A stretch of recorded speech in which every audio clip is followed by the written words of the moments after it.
오늘 인용할 책은 사실 다루기가 조금 조심스러운 책입니다.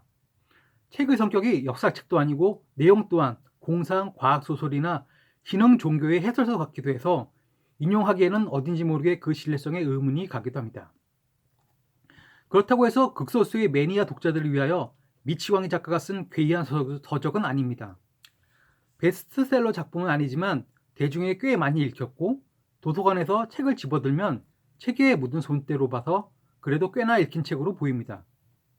오늘 소개드릴 책은 바로 제카리아 시친이 쓴 시친의 지구연대기 1권 수메르 혹은 신들의 고향입니다.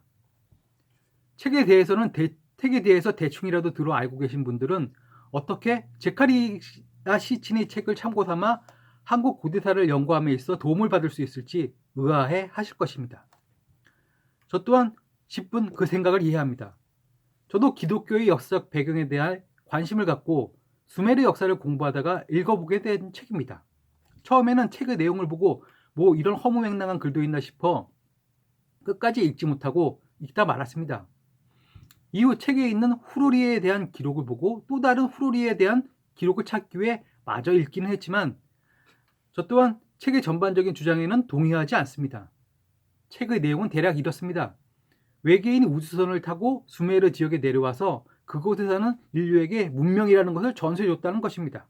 그리고 그들의 이야기가 신화가 되어 도처로 퍼져나가게 되었고 수메르 신화는 그리스에 가서는 그리스 신화가 되고 또 인도에 가서는 힌두교에 영향을 주었다는 이야기입니다. 한마디로 황당한 주장입니다. 그럼에도 저자 제카리아 시친의 양력을 본다면 그의 주장이 일부 이해되는 부분도 있어 책의 앞표지에 나오는 그의 양력에 대해서 참고해 보기로 합니다. 러시아에서 태어나 팔레스타인에서 자라난 유대계 미국인이다. 팔레스타인에서 자라는 동안 고대 히브리어와 세머 등을 익히고 구약과 근동의 역사에 대한 폭넓은 지식을 쌓았다. 런던 전경대에서 공부한 후 이스라엘에서 한동안 저널리스트로 활동했으며 현재는 뉴욕에 살면서 저술과 강연 활동에 전념하고 있다. 수메리어를 읽고 이해할 수 있는 몇 안 되는 학자 가운데 한 사람이며 근동을 비롯한 세계 각국의 고대어와 역사에 대한 해박한 지식을 바탕으로 평생 연구에 매진해왔다. 책에서는 현재 뉴욕에 거주하고 있다고 이야기하지만 그것은 책의 초판이 발행된 2004년도의 당시의 상황이었고 이미 2010년도에 타계하셨다고 하니 이미 돌아가신 지는 한참 되었습니다. 이제 의문이 가도 물을 사람이 없어 몹시 안타깝습니다. 제카리아 시친의 책들과 그의 주장이 일반적으로 유사과학 또는 유사역사학으로 평가받고 있음을 미리 밝혀둡니다. 그럼에도 그의 책의 일부가 한국 고대사의 비밀을 푸는데 중요한 단서가 된다고 판단하는 부분은 바로 다음의 기록에 있습니다. 수메르 혹은 신들의 고향 2장 예고 없이 시작된 수메르 문명의 그 부분에 나오는 도표로서 제목은 지구 문명 연대기입니다. 도표는 인류의 역사를 천년 단위로 나눠 중요한 사건을 역순으로 소개하고 있습니다. 책의 주장과는 별개로 이 부분은 매우 객관적인 주장이며 사실 역사적 배경을 소개하는 부분이기 때문에 주관적인 의견이 개입하기에는 어려움이 있었을 것입니다. 기원전 4000년부터 기원전 3000년 사이에는 이런 일이 있었다고 하는군요. 에리두에서 수메르 문명 시작, 키시에서 왕권 시작, 굵직한 두 개의 사건이 소개되었습니다. 그리고 이어서 기원전 3000년부터 기원전 2000년 사이에 있었던 일입니다.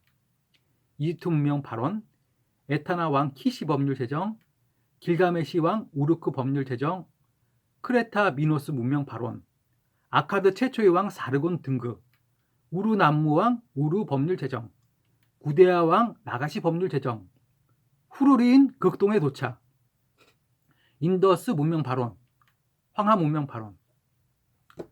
위의 일들은 기원전 2000년 이전에 발생했던 인류사의 매우 중요한 일들로 수메르를 비롯한 4대 문명 발산지에 대한 기록들입니다. 매우 짧고 선언적인 문장입니다. 모두가 부인하기 어려운 매우 객관적인 사실이죠. 대다수 일반 독자들에겐 낯설지 모르겠지만 아카드의 사르곤 왕이나 우르남무의 법률 제정 등은 고대 역사에 대해 관심이 있으신 분들에게는 매우 익숙한 역사적 인물이자 그와 관련된 업적일 것입니다. 그런데 이 중에서 우리가 살고 있는 극동에 대한 기록이 있어 이목을 집중시킵니다. 바로 후루리인 극동에 도착이라는 부분입니다. 그렇다면 극동에 도착했다는 후루리인들은 과연 어떤 사람들이었을까요? 저는 처음에는 극동의 도착이란 글에서 혹시 근동에 대한 오타가 아닌지 의심했었습니다. 그런 실수는 종종 있으니까요. 그런데 후루리인은 원래 근동에 살던 민족이었습니다. 그렇다면 근동에 사는 사람들이 근동에 도착했다는 말인데 말이 되지 않는 말이죠. 또한 그것이 인류사의 대사건이 될 수도 없는 일이고요. 그래서 극동이 틀리지 않았다고 판단하게 되었습니다. 또한 책에서 후루리인들에 대한 비중은 매우 적으며 거의 없다고 봐도 무방할 것입니다.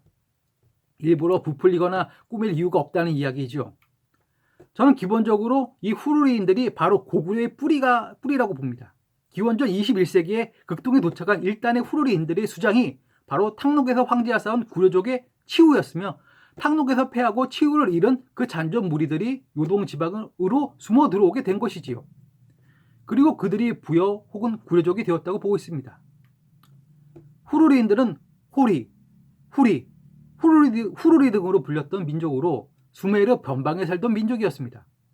바이카로 서안에 살던 알랑고의 코리족들은 호리족이라고도 불렸다는 사실은 단서가 될 것입니다. 그리고 부여의 중국식 발음은 후이이고요. 부여의 앞글자 부는 영문자 F로 표기되어 있으니 그 발음은 푸와 푸의 중간 정도 될 것입니다. 그리고 고구려에 살던 구려족이 부여와 동일한 민족이었다고 가정한다면 구려의 중국식 발음인 꼬우리도 참고가 될 것입니다. 후루리, 후리, 호리, 후이, 꼬우리, 호리 어찌 많이 비슷하지 않나요? 그리고 두 민족은 활동 시기와 그 영역이 일치합니다. 그렇다면 두 민족을 동일 민족으로 보는 것 또한 무리가 없는 주장일 것이고요. 제가 후루리인을 고구려의 뿌리로 보는 이유입니다.